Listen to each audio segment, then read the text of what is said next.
이제 보조창가로 넘어가요. 9-5 보조창가.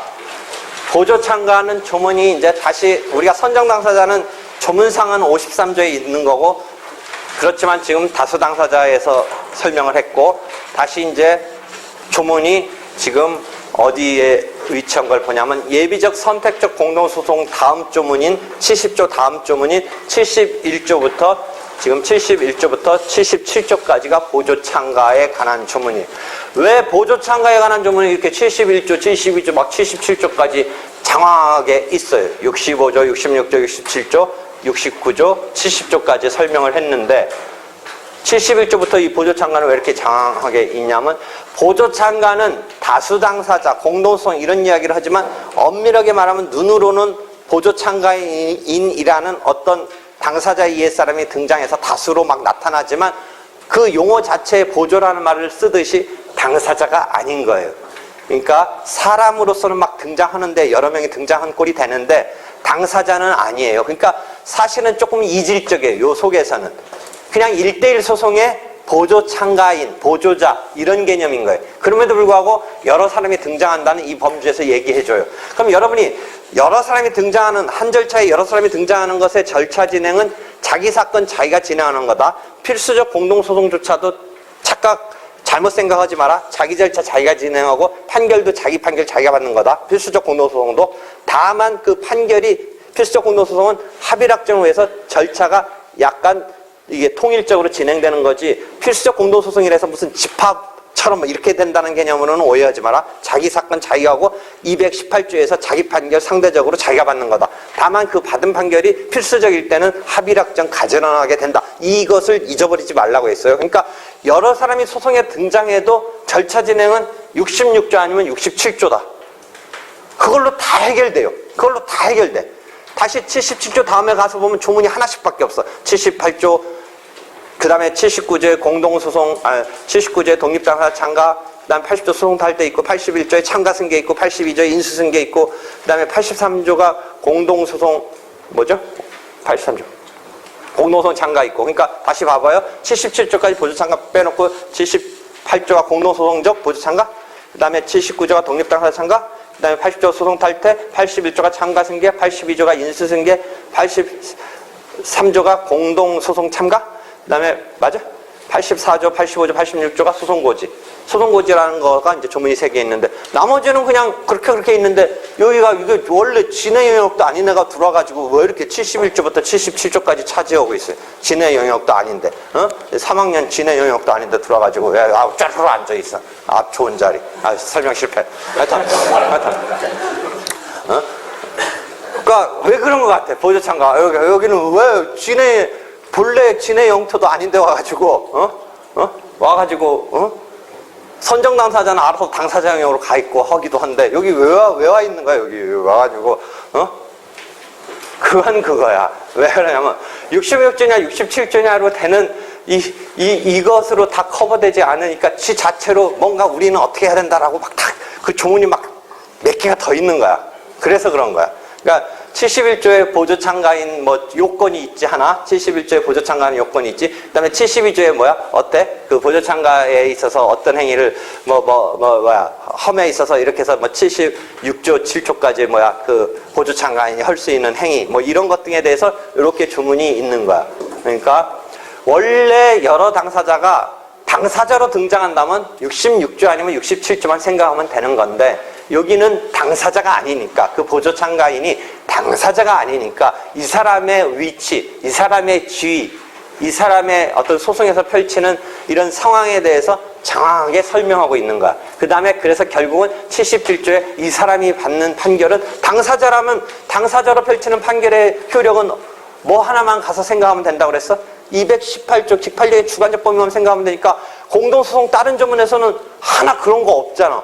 근데 여기는 77조에 우리가 이른바 참가적 효력이라고 하는 그런 조문이 하나 딱 있어가지고 이 효력에 관해서 어쩌고저쩌고 얘기를 하는 거야. 그치? 그러니까 왜 이 어떤 지위나 어떤 이 펼치는 절차적인 이 상황에 대해서 쭉 설명해주고 그래서 최종적으로 그 사람에 미치는 판결이 어떤 의미의 효력을 갖느냐 등등을 이렇게 요건부터 효과까지 이렇게 딱 조문이 배치되어 있는 것은 원래 당사자로서의 공동소송이라도 쫄 필요 없고 절차적인 이 진행은 66조, 67조. 그 다음에 어떤 판결의 효력은 자기 판결 자기가 받는다라는 일반적인 1대1 소송에서의 218조. 이런 거, 그냥 이런 것만 생각하면 되는데 여기는 그 이질적인 보조 참가인이라는 당사자가 아닌 이질적인 이런 상황에서 그 조문이 장황하게 있는 거다. 이해하면 돼요. 그래서 그런 상황에서 이제 조문이 있고요. 그래서 조문의 이런 전체적인 흐름의 해설은 저번 때도 얘기했듯이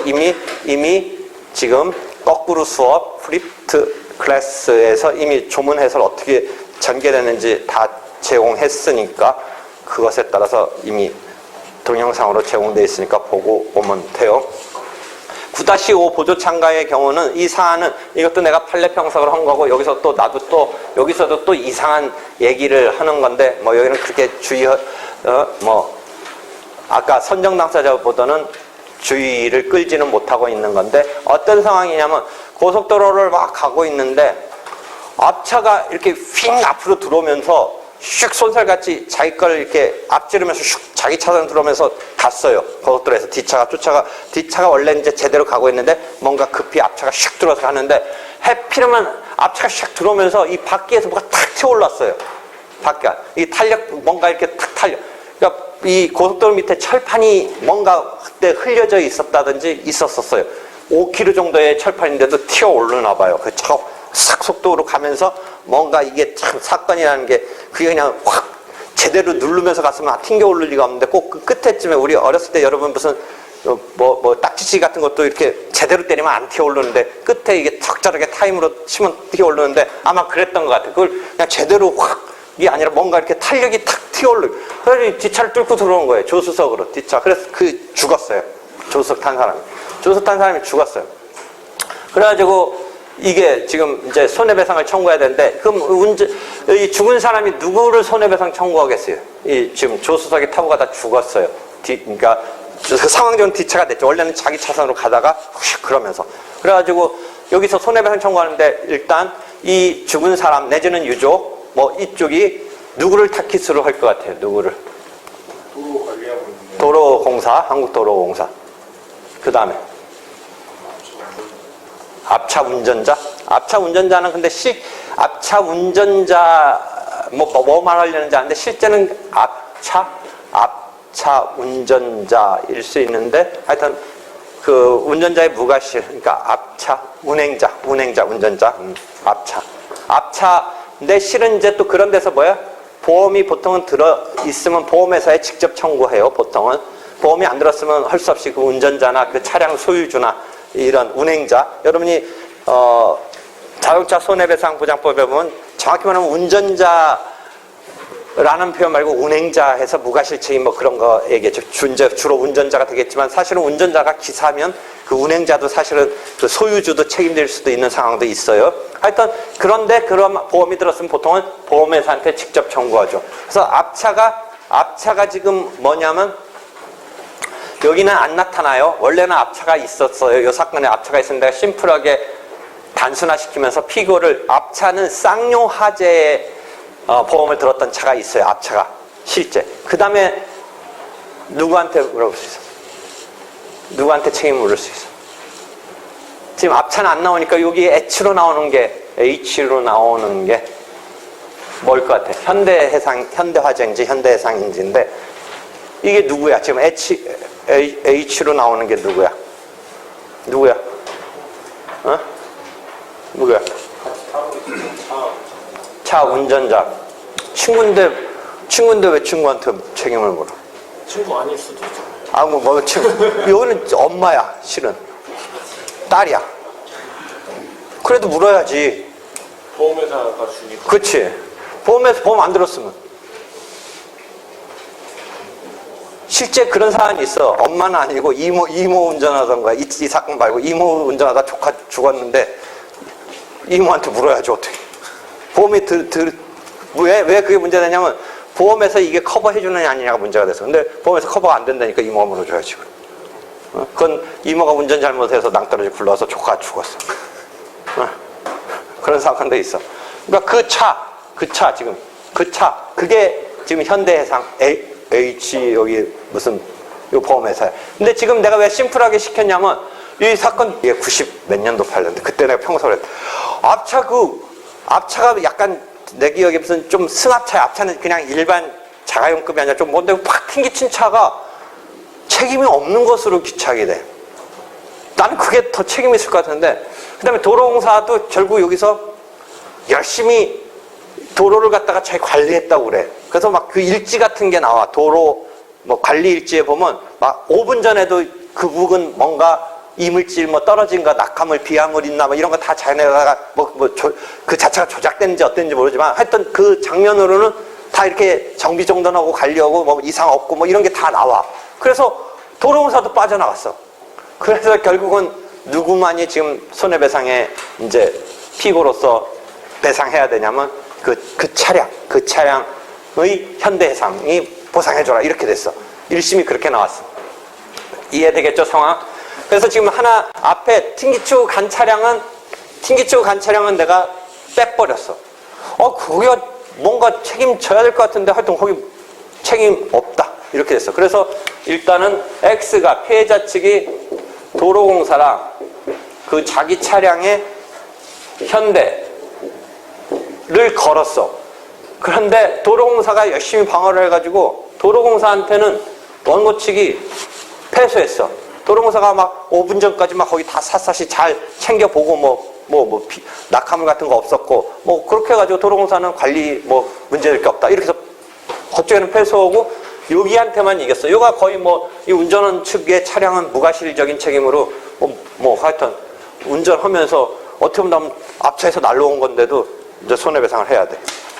그러니까 여러분이 이미 다 알고 있지만 차를 우리가 가지고 갔다가 차를 몰다가 차 바깥에 어떤 사람을 쳤다라는 상황만 생각하면 이 상황이 잘 이해가 안 되는데 그 차량에 탑승했던 사람이 손해를 입은 것에 대해서 그 차의 보험이 지금 보상을 해야 되고 이거 무과실 책임적이야.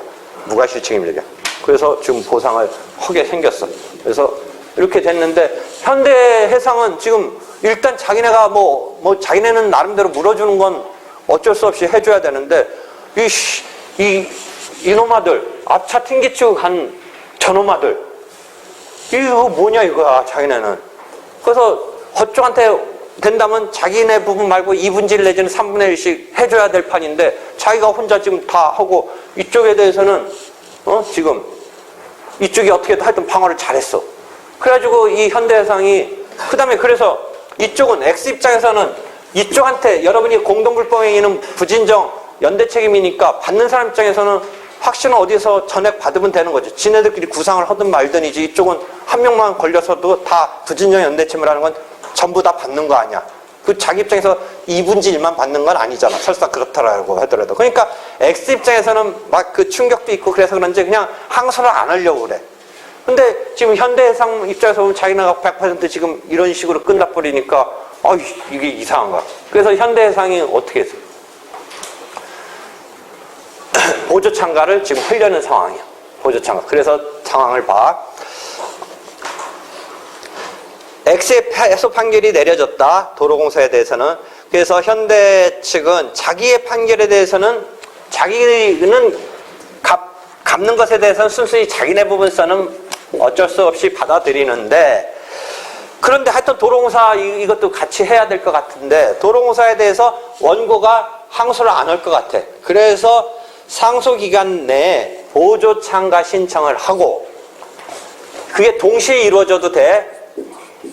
72조에 보면 그 조문이 있어. 상소제기와 어떤 소송행위와 보조참가가 즉 상소행위와 보조참가가 동시에 이루어져도 된다. 72조 한번 조문 읽어줘봐. 그 관련된 조문. 그러니까 보조참가의 요건에 관한 71조 다음에 72조가 그런 조문이 하나 있을 거야. 봐봐. 72조 참가 신청의 방식 1이랑 참가 신청은 참가의 취지와 이유를 밝혀 참가하고자 하는 소송이 계속된 법원에 제기하여야 한다. 2항. 제2항 서면으로 참가를 신청한 경우에는 법원은 그 서면을 양쪽 당사자에게 송달하여야 한다. 다음. 제3항 참가 신청은 참가인으로서 할 수 있는 소송행위. 참가 신청은 참가인으로 참가 신청이 하고 참가인으로서 상소를 하는 거가 지금 함께 이루어질 수도 있어. 그거 마저 읽어봐봐. 그 점은. 그 점은 참가행위와 함께 지금 일단만 좀 참가 신청은 참가인으로서 할 수 있는 소송행위와 동시에 할 수 동시에 할 수 있다. 그것 때문에 지금 나오는 거야. 왜냐면 지금 상황이 조금 잘 봐봐. 만약 이게 잘 이해 안 될 수도 있어. 판결을 받고 자기가 상소를 하는데 보조 참가인이 된 다음에 보조 참가인으로서 누구의 행위를 하는 거가 되냐면 피참가인의 도로공사에 대한 상소를 하는 거야. 일단 보조 참가인이 돼서 보조 참가인이 할 수 있는 행위는 그 다음에 73조 4조 쭉 보면 76조쯤 가보면 피참가인의 행위에 어긋나지 않거나 저촉되지 않거나 뭐 유리하거나 이런 거, 그 다음에 피참가인이 더 이상 할 수 없는 거는 참가인도 못하지만 보조자에 불과하니까 못하지만 그렇지 않다면 할 수 있어. 근데 상소라는 건 일반적으로 완전 승소자는 상소할 수 없지만 불만이 있고 억울하니까 상소하니까 억울한 상소는 유리한 측면이지 나쁜 건 아닌 거야. 그렇지? 그러니까 보조 참가인이 함에 있어서 상소를 그자가 피참가인이 X가 안 하겠다고 적극적으로 상소권을 포기했다든지 한다면 저촉되지만 그냥 그런 상태로 있는 정도라면 상소를 하는 게 나쁜 행위는 아니다라고 우리가 일반적으로 봐줘. 그러니까 보조 참가인이 되고 상소를 하는 건데 그게 동시에 가능한 이 조문이 지금 72조 3항의 이야기야. 됐지? 그럼 이제 관건은 이게 보조 참가인이 될 수 있다면 상소하는 건 문제가 없어. 뭐 굳이 지금 좀 추가 설명한다면 상소권을 먼저 피참가인이 포기했다면 안 되는 거야. 피참가인이 포기했다면. 그치? 그 다음에 또 하나 뭐가 시험 문제도 물어보고 여기서도 나오냐면 자기가 상소를 하는 그 자체는 유리하다든지 저촉되지 않지만 그럼 상소기간이 누구 기준으로 따지느냐가 피참가인 기준으로 따진다는 게 통설 판례야. 그러니까 적어도 피참가인이 상소기간이 기준으로 도가했으면 이 사람이 상소를 그 자체 기간이 넘었으면 못하는 거야. 근데 요 점에 대해서도 강현준 교수님이 아니다, 상소를 하게끔 해줬으면 기간도 독립적으로 따지도록 해줘야 더 의미 있는 거 아니냐 이 반발은 해. 그렇지만 일반적으로는 참가하는 보조 참가인 기준으로 상소기간 도가 여부를 따지는 게 아니라 피참가인 기준으로 따진다야. 실제 1회 변호사 시험에 그대로 질문을 했어. 질문 여러 개 중에 하나 이 질문이 들어갔어. 그런저런 요건을 갖춰서 상소를 할 수 있는데 그 전제는 일단 이게 그럼 보조 참가를 할 수 있는 상황이냐인데 참 기기묘매. 직권은 스스로 항소를 안 하면서 이 사람을 위해서 항소를 하려는데 지금 보조 참가를 하면서 항소를 하겠다는 거야. 그치? 그렇게 됐잖아. 그럼 보조 참가에 있어서 참가인이 참가를 하려면 참가라는 게 두 당사자가 싸움에 있어서 제3자가 어느 한편의 승소를 위해서 들어가는 거야. 어느 한편의 승소를 위해서. 그럼 여기 입장에서는 바깥에 있던 게 아니고 순간적으로 1심 기준으로 보면 반대 당사자야, X는. 그 1심에 어떤 공방을 펼치는 것에서는 원고 대 피고잖아. 반대 당사자인데 반대 당사자가 그러니까 자기 입장에서 이 반대 당사자인 X를 위해서 보조 참가한다는 게 상황 설정은 되게 웃기잖아. 잘 봐봐. 어느 한편을 승소를 도와주기 위해서 들어가는데 지금 어떻게 보면 적한테 승소를 위해서 들어간다는 말이 성립이 될 수 있는 상황이 아니잖아. X가 자기에 대해서는 반대 적이잖아. 근데 그자를 위해서 들어간다, 보조 참가한다? 이 상황이 뭔가 설명 좀 해줘봐. 괜찮아. 이상한 것 같습니다. 이상하니까 설명해달라 그랬지. 이상한 거 맞다고 동조하라는 게 아니고.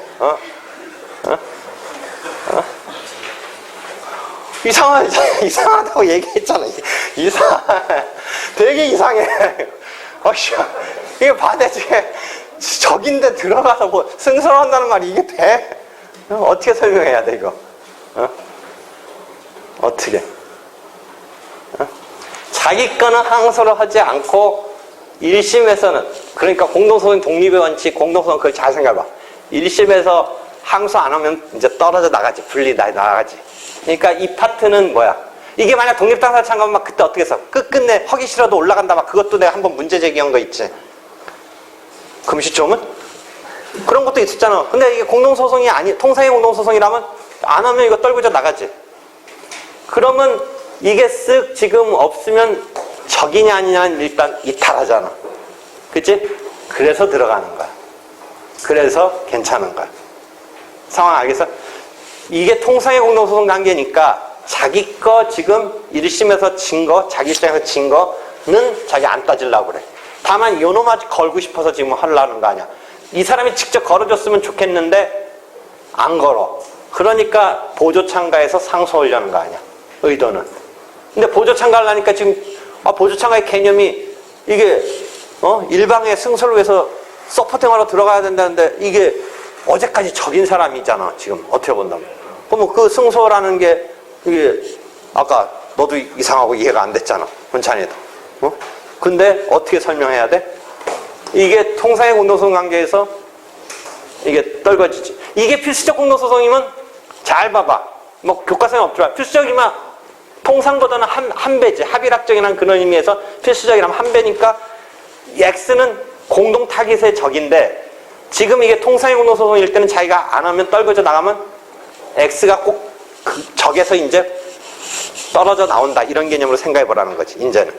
그러니까 필수적 공동소송일 때는 이 공동으로 있는 그 결합관계가 조금 센 이 입장에서 X가 타깃이 되는 셈이 되는데 이게 통상 공동소송 관계인 이 가해자로 몰렸던 손해배상을 해야 되는 사람들끼리에 있어서 자기가 자기 부분은 그냥 받아들이면서 X를 서포팅하겠다라는 상황이 벌어질 수 있는 거지. 이제 거기서 분리돼 버린다 이런 개념으로 이 상황을 이해해봐. 거기까지 되면 이제 이 상황한 게 풀리지. 그렇게 해서 X에게 보조 참가를 하면서 상소 제기를 동시에 한다. 이런 상황이 벌어지는 거야. 됐지? 그럼 이제 하나 남는 게 보조 참가를 과연 이제 할 수 있느냐? 이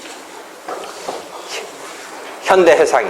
그럼 71조에 보니까 소송의 결과에 대해서 이해관계 있는 이런 표현만을 쓰고 있어. 71조가. 소송의 결과에 대해서 이해관계. 앞 사건의 결과에 대해서 이해관계가 있어야 돼. 뭔가 이해관계가 있어야 돼. 쌩인 사람은 안 돼. 이해관계가 있어야 돼. 다만 우리가 이해관계라고 표현하고 있지만 항상 우리가 법상 의미 있는 이해관계는 법률상 이해관계지. 사실상 이해관계 갖고는 안 돼. 이기면 떡볶이 사준다고 해서 이런 거 갖고 안 돼. 친구라서 이런 거 안 돼. 감정상 무슨 경제적 이런 거는 이해관계 아니야. 우리가 말하는 이해관계는 법률적인 것은 법률상이야. 그 다음에 이해관계 중에 무진장 의미 있는 이해관계는 사실은 뭐야? 이 판결의 결과를 판결의 효력이 미치는 판결의 이 결과가 미치는 이런 급은 진짜 강력한 이해관계야. 그러니까 이해관계 중에 판결의 효력을 받는 거는 진짜 아주 강력한 이해관계인데 그런 거 포함해서 이 이해관계에 있는 자여야 돼. 그럼 소송 결과는 그럼 무슨 의미냐? 앞 사건의 소송 결과는 우리가 기판력의 객관적 범위 등을 말할 때 어떤 결과, 주문 그렇게 해서 통설 판례는 여기서 뭐라고 하냐면 주문 중에 판단의 이해관계 있는 것에 그치고 주문에 대비되는 이유 중에 이해관계 있는 경우는 보조 참가를 할 수 없다라고 해석해. 이해되겠어? 71조의 그 조문을 그렇게 해석해. 그럼 이 사건에 돌아와서 보면 이 현대는 도로공사에 대해서 벌어지는 이 판결에 과연 이해관계가 있느냐 부분에서 이 사건의 결과는 지네끼리의 결과고 꼭 현대해상하고 직접 이해관계 있는 건 아니고 다만 내가 볼 때는 나중에 구상해서 너도 반쯤 부담해야 된다라는 그런 작업을 하기 위한 그런 도로공사도 책임 있는 것을 끌어내기 위한 그런 정도인데 이게 이기든 지든 부진정 연대체로서 자기는 100% 일단은 물어줘야 되는 거에 소송의 결과 이 사건이 이기고 지느냐는 여기에 미치는 법률상 이해관계는 직접적인 건 아닌 것 같고 내 생각에는 그런 구상을 생각한 정도에서의 도로공사와의 싸움을 염두에 둔 정도이기 때문에 이 부분에서 주문 중에 어떤 그것을 결과로 봐서 판결의 주문 중에 그런 점에 이해관계 있는 것만으로 보기에는 조금 나는 미흡한 것 같아. 이 사안이 보조 참가함에 있어서의 요건에. 그래서 나는 이유 중에 판단에도 뭔가 걸려드는 정도라도 보조 참가를. 나는 항상 그 제도가 있으면 가급적 거기서 그런 분쟁을 할 수 있도록 해주게 하려는 그런 게 분쟁의 이례적 해결이라든지 이런 게 문제니까 이게 보조 참가를 안 되는 것보다는 만약에 뭐 터무니없는 사람이 등장하는 건 아니라면 이런 정도라면 뭔가 모아서 해야겠다라는 생각하니까 나는 인정은 하고 싶지만 보조참가를 인정하고 싶지만 기존 통솔 판례처럼 소송의 결과라는 의미를 주문 중의 판단이라는 것만으로 한다면 이 사건은 잘못하다가 아닐 수도 있다.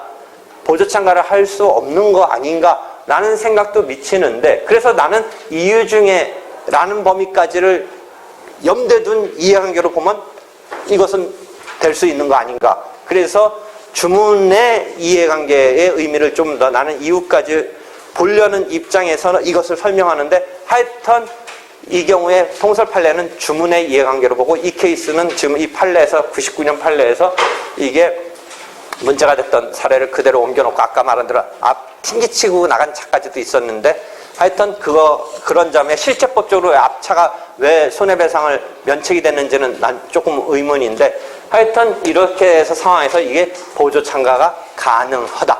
보조참가가 가능하다. 그래서 보조참가의 이해관계 등이 내가 평석했던 그런 판례적인 상황으로서 그 검토 부분에 자세히 써놨어. 지금 여러분이 지금 조금 시간이 마지막 촉박하고 내 설명이 조금 더 이렇게 차분히 해줬으면 좋겠는데 차분히 해도 여러분 잘 내가 말하려는 의도를 알지 모르겠어요. 이게 주문의 이해관계인지 이유 중의 이해관계인지 구상관계 이런 것까지를 감안해서 지금 일단은 오늘 마무리할 테니까 이 검토 부분을 실제 평석했던 것을 여러분 읽을 수 있는 수준으로 각색을 한 거니까 한번 읽어봐.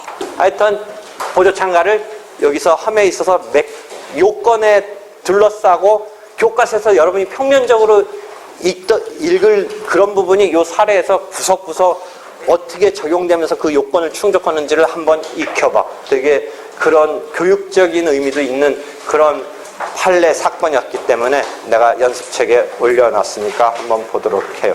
수고했어요.